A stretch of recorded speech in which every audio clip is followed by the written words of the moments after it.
हर एक महिला के लिए प्रेगनेंसी लाइफ का एक ऐसा फेज होती है जिसे वो जी भर के जी लेना चाहती है। उस दौरान वो अपने अंदर के मातृत्व को महसूस करती है, वो अपने बच्चे के हर एहसास को महसूस करना चाहती है, नए सपने बुनती है और खूब सारी प्लानिंग भी करती है।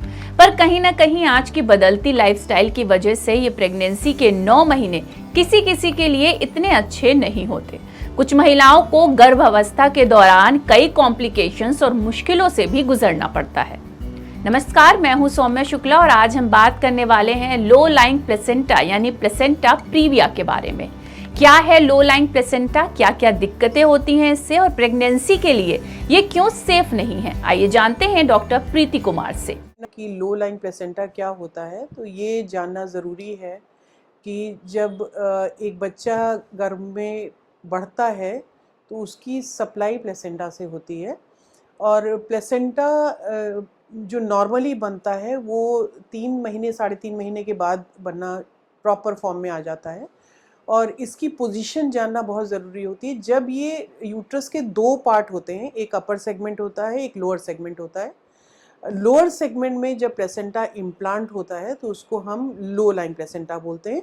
इसका मतलब वो बच्चेदानी के मुंह के पास होगा, उसका जो इम्प्लांटेशन होता है वो बच्चेदानी के मुंह के पास होता है। तो ये कोई कभी कभी बहुत गंभीर भी होता है, ऐसा ज़रूरी नहीं है। इसके कई ग्रेड्स होते हैं प्लेसेंटा के। और ये सबसे पहले जब हम लोग अल्ट्रासाउंड 4थे महीने पे कराते हैं तो ये जानना ज़रूरी होता है कि प्लेसेंटा कहाँ पे है। क्योंकि अगर प्लेसेंटा हमारा नीचे होगा, जैसे गर्भ के जो बच्चेदानी के मुंह पे होगा, तो उसमें ब्लीडिंग होने की संभावना होती है। इसके कई प्रकार होते हैं, ये टाइप कह लीजिए या ग्रेड्स कह लीजिए।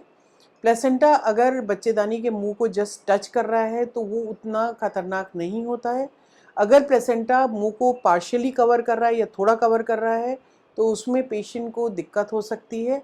और यह पूरी तरह से कवर कर रहा है तो वो प्रॉब्लम हो सकती है, क्योंकि आंवल में और बच्चेदानी का कनेक्शन जो होता है वो बहुत बड़ी बड़ी ब्लड वेसल्स से होता है। तो ऐसे केसेस में हमें मरीज़ को गर्भवती माँ को बताना पड़ता है कि आपका आंवल नीचे है। तो इसमें कई बार हम लोगों को बताना पड़ता है कि रेस्ट करिए, ज़्यादा एक्सर्शन ना करिए, क्योंकि इसमें कई बार पेनलेस ब्लीडिंग होती है।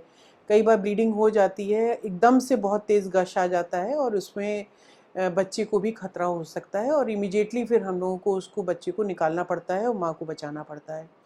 अगर ग्रेड उतना सीवियर नहीं है, जिसको हम जैसे कहते हैं सेंट्रल प्लेसेंटा नहीं है, तो टाइप 1 टाइप 2 मतलब थोड़ा ऊपर है लेकिन बच्चेदानी के मुंह तक आ रहा है, तो ऐसा नहीं है। ऐसे केसेस में कभी कभी ब्लीडिंग हो जाना या कभी कभी प्रेगनेंसी में सेकेंड ट्राइमेस्टर में संभोग करते हैं तो भी ब्लीडिंग हो सकती है उन केसेस में, या समय से पहले बच्चा हो जाना, ये सब कुछ चीज़ें होती हैं। या थोड़ा थोड़ा हैवीनेस लगना नीचे या पेन बना रहना, ये सब चीज़ें लो लाइंग प्लेसेंटा में होती हैं।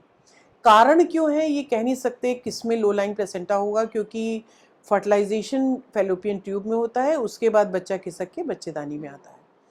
कुछ चीज़ें हैं, जैसे कुछ तरह के एडिक्शन जैसे सिगरेट स्मोकिंग है, कुछ रिस्क फैक्टर्स बताए गए हैं।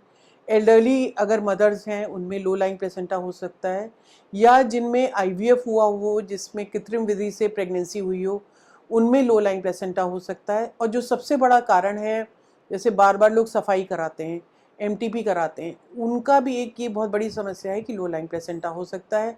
और प्रीवियस सेक्शन के जो मरीज़ हैं, क्योंकि आजकल हमारे सिजेरियन सेक्शन की रेट भी बहुत ज़्यादा बढ़ रहा है, तो सिजेरियन सेक्शन में भी लो लाइंग प्लेसेंटा हो सकता है।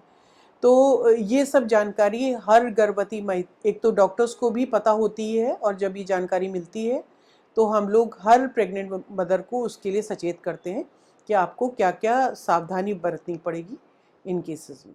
डॉक्टर प्रीति ने जिस तरह से लो लाइंग प्लेसेंटा के बारे में इतने आसान शब्दों में बताया, हमें उम्मीद है कि अब आप लो लाइंग प्लेसेंटा की स्थिति को अच्छे से समझ गए होंगे। आखिर में बस इतना कहना चाहूंगी कि अपनी पूरी प्रेगनेंसी के दौरान खुश और पॉजिटिव रहें।